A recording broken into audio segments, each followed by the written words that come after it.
Salve, galerinha! Aqui é a professora Carol falando. Agora vamos para um conteúdo novo. Vamos para a União Ibérica e invasões holandesas. Está no capítulo 14, módulo 1, páginas 9 até 17. Bom, vamos lá, pessoal. Vamos lá. Aqui. Vamos começar aqui com uma figura bastante intrigante naquela época, né? Que causou dúvida em muita gente, que era Dom Sebastião. Eu coloquei aqui, né, uma pergunta: cadê Sebastião? O fato é que esse rapaz que aparece aí, né, no lado direito aí do slide de vocês, Dom Sebastião, que era rei de Portugal até 1578, ele vai para uma batalha aí contra os árabes no norte da África, chamada Batalha de Alcácer Quibir, né, em 1578. O fato é que esse rei ele simplesmente desaparece, ele some, sem deixar vestígios.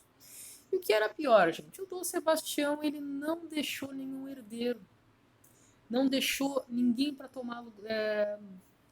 tomar conta, né, do trono português. E aí, né, começa uma briga pela sucessão do trono português, né? Quem vai suceder em 1578, após o desaparecimento de Dom Sebastião, é Dom Henrique. Dom Henrique também vem a falecer, obviamente. Ele era uma pessoa do clero, não deixou filhos, né, pelo menos filhos reconhecidos.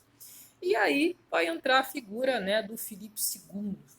Coloquei aqui ele como um oportunista. Esse Filipe II, mesmo marido aí de Catarina aliás, da Maria Tudor. Né? Maria Tudor, a gente viu que ela era aí a Maria Sangrenta, né? Nós vimos aí em outros períodos. Bom, por que eu coloquei ele como oportunista? Filipe II da Espanha, ele era um parente de Dom Sebastião, pelo menos o parente mais próximo. E aí, é claro, ele viu a oportunidade perfeita de tomar o trono português. E aí, eu digo para vocês que, por tabela, as colônias que até então pertenciam a Portugal, agora não são mais de Portugal, porque obviamente Portugal está sem trono, agora passam a ser da Espanha. Coloquei aqui para vocês os territórios dominados pela Espanha por conta desse período, União Ibérica. Por que União Ibérica? Porque os países da Península Ibérica, né, Portugal e Espanha, eles são comandados por um mesmo rei, que nesse sentido aqui é Filipe II. Tá? Então a gente pode ver aí, né, algumas feitorias na África. Nós estamos vendo aí praticamente toda a América Central, tá? E América do Sul, comandadas aí por uma mesma coroa. Bom, gente, aí as coisas começam a se complicar, por quê? Porque, gente, olha só, tem o caso da Holanda. Né? Eu trouxe aqui um mapa, gente, para mostrar para vocês a chamada dinastia dos Habsburgo, né? Da qual fazia parte aí também a Espanha, a Holanda e Portugal. Gente, esses países aí que estão pintados em vermelho eram países que eram um pouquinho antes da União Ibérica tomados aí pelo reino de Habsburgo, né? Comandados aí pela Espanha. Então a gente tem aí a atual Espanha, o sul da Itália, e ali em cima da França a gente só tem Flandres. Quem é Flandres? Flandres eram os Países Baixos. Era a Holanda e a Bélgica. Então a gente pode dizer por tabela que a Holanda ela era dominada pela Espanha, pelo menos politicamente.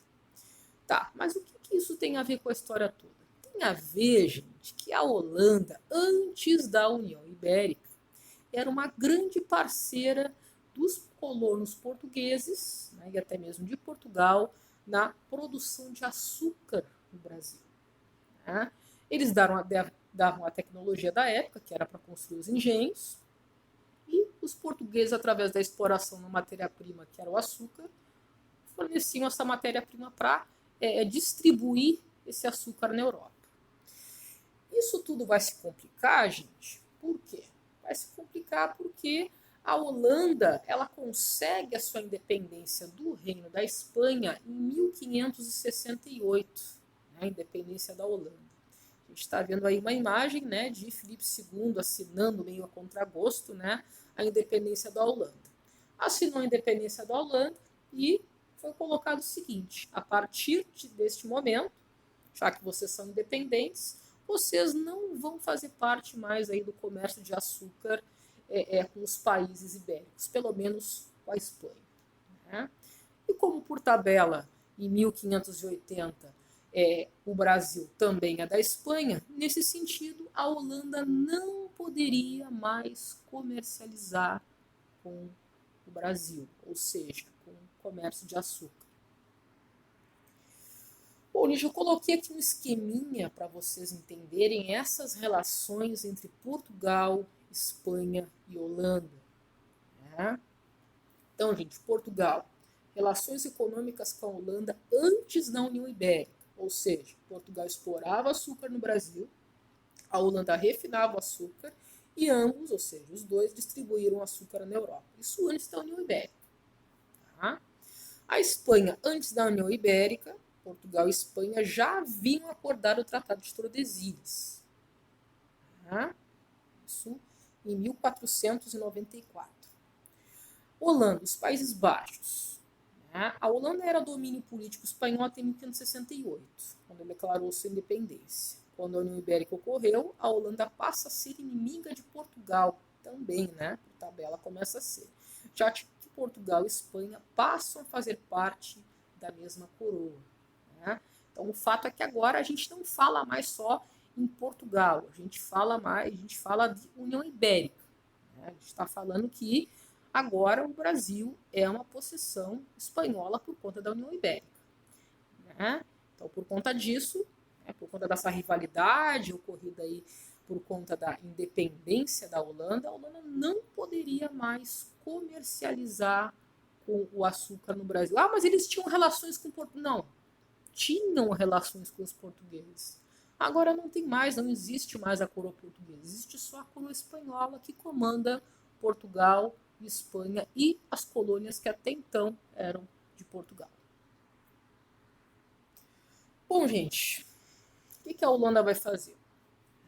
Reparem, né, que lá em 1568 ela consegue independência, ela é proibida de pisar no Brasil depois de 1580. Né? E aí, o que ela vai fazer? Ela vai largar o osso? Não vai, não. Ela vai criar a Companhia das Índias Ocidentais. Tá, que raios é isso? A Companhia das Índias Ocidentais nada mais, nada menos era do que uma companhia que previa saques, pilhagens, né, transporte de mercadorias e também procurava fomentar o comércio de açúcar. O que essa Companhia das Índias Ocidentais previa aí? Os holandeses, eles, obviamente, querendo expandir cada vez mais os seus negócios, eles tentaram invadir o Brasil, né, em 1624. 1624, eles tinham apoio dos burgueses, né, que eu trouxe uma imagem. Em 1624, eles tentaram invadir Salvador. Né? Invadiram Salvador com alguns poucos navios. Né? Acontece que Salvador era fortemente militarizado. Salvador era a capital, era a sede do governo geral. Né?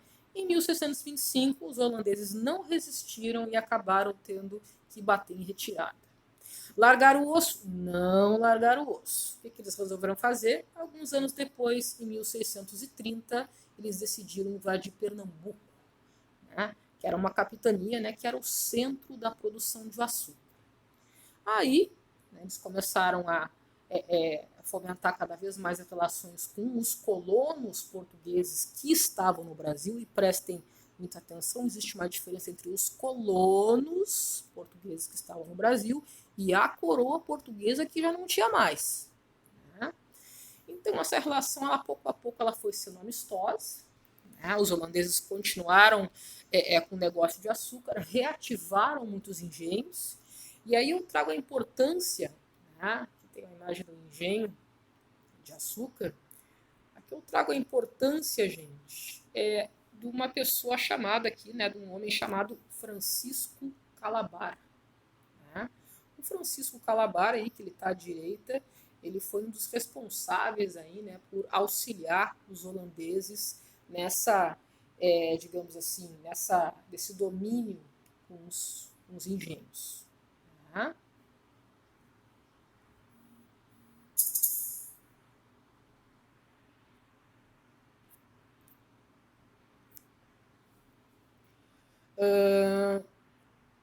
Tenho aqui também, gente, ó, o Maurício de Nassau.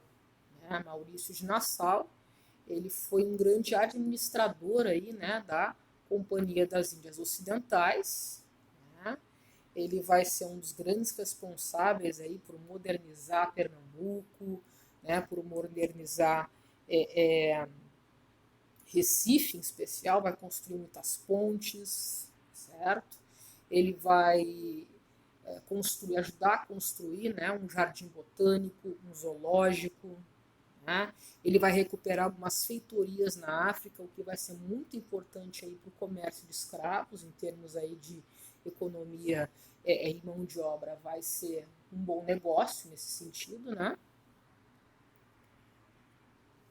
Ó, aqui eu trouxe uma imagem do Jardim Botânico à direita, à esquerda, aliás, e aqui um busto, né?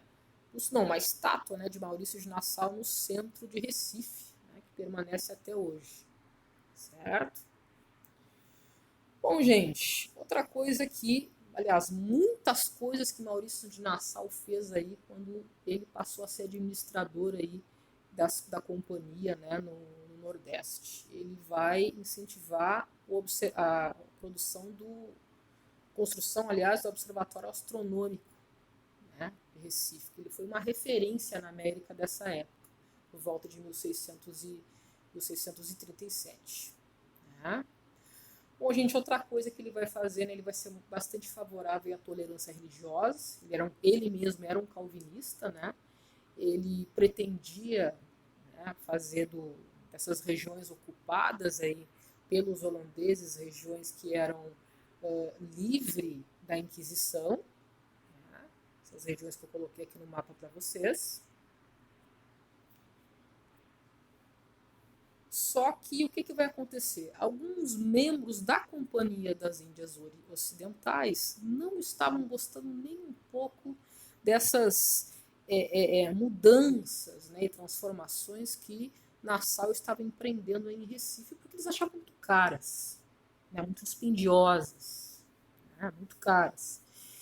E até porque, né, gente, o Maurício de Nassau, ele reativou alguns engenhos às custas de juros muito baixos que ele estava cobrando, né, segundo o que pensava, né, a Companhia das Índias Ocidentais, ele estava cobrando juros baixos desses colonos portugueses.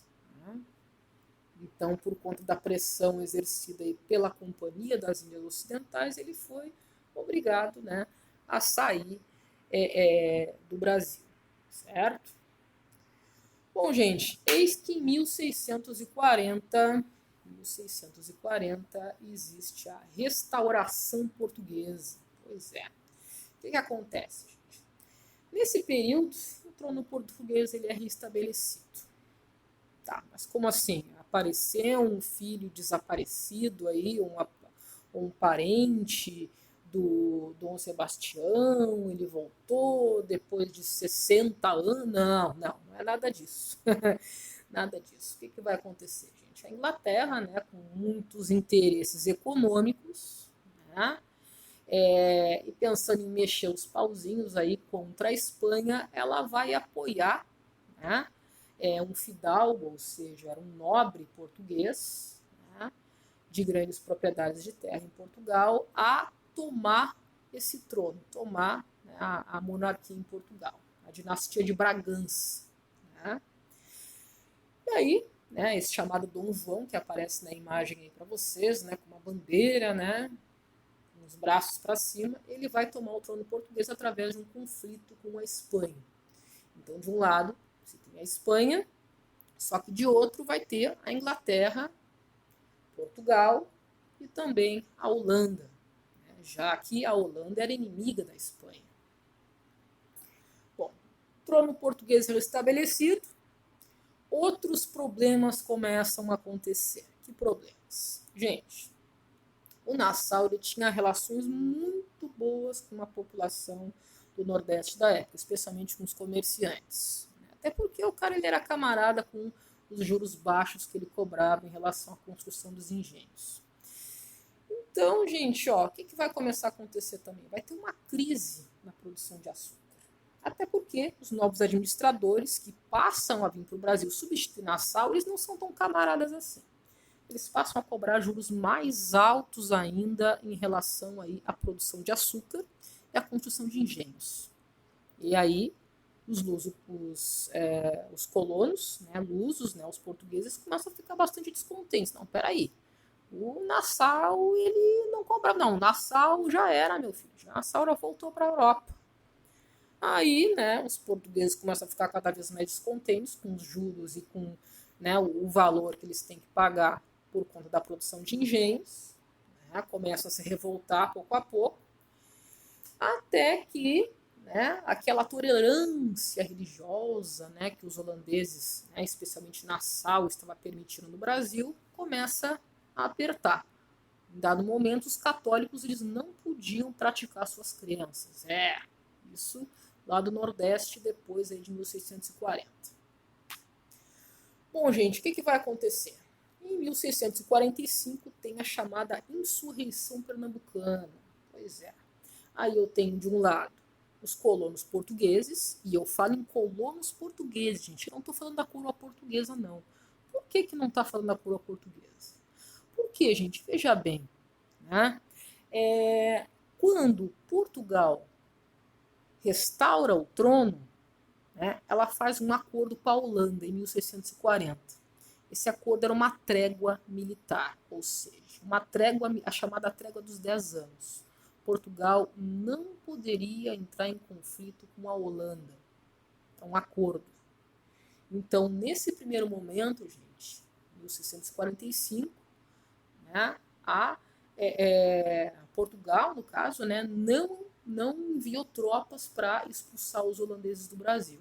Quem, né, aguentou o tranco nos primeiros anos eram, né, alguns nativos, né, alguns ex-escravos e a grande maioria aí dos colonos portugueses, certo? Só que em 1651 acabou a trégua. Quando acabou a trégua, é claro, né, Portugal vai mandar algumas tropas para em auxílio aí aos luso-brasileiros para invadir, para expulsar os holandeses do Brasil.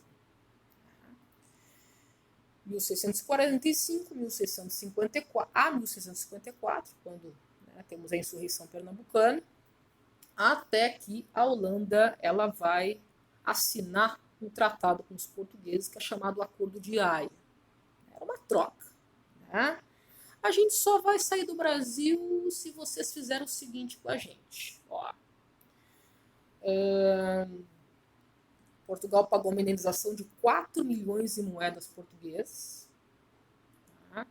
E Portugal teve que ceder colônias no Ceilão e no Malabar. Além disso, gente, Portugal teve que abrir mão aí da Costa do Marfim e teve que abrir mão aí do tráfico de escravos na África, deixando isso para os holandeses, certo?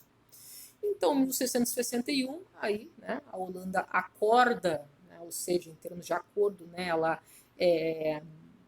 desiste, né, de ficar com o Brasil, é claro, com coisas, com termos bem vantajosos a ela. Ela sai do Brasil, só que ela vai largar o osso? Não vai largar o osso de jeito nenhum. Para onde os holandeses vão? Vão voltar para a Holanda? Não. Eles vão para as Antilhas. Veja bem. As Antilhas, aí vocês estão vendo uma imagem da América Central. Essa América Central, né, é onde os holandeses eles foram, para onde eles foram, né, para produzir o açúcar. Era uma região tropical, ou seja, uma região quente, uma região favorável à produção do açúcar. Eles já sabiam como fazer o açúcar, já tinham essa tecnologia já aprimorada no Brasil e passaram a produzir o açúcar nas Antilhas, com o que concorria com o açúcar brasileiro. Isso significa que o açúcar vai passar por uma nova crise por conta dessa concorrência, certo? Então, gente, é isso aí. Espero que vocês tenham gostado. Até!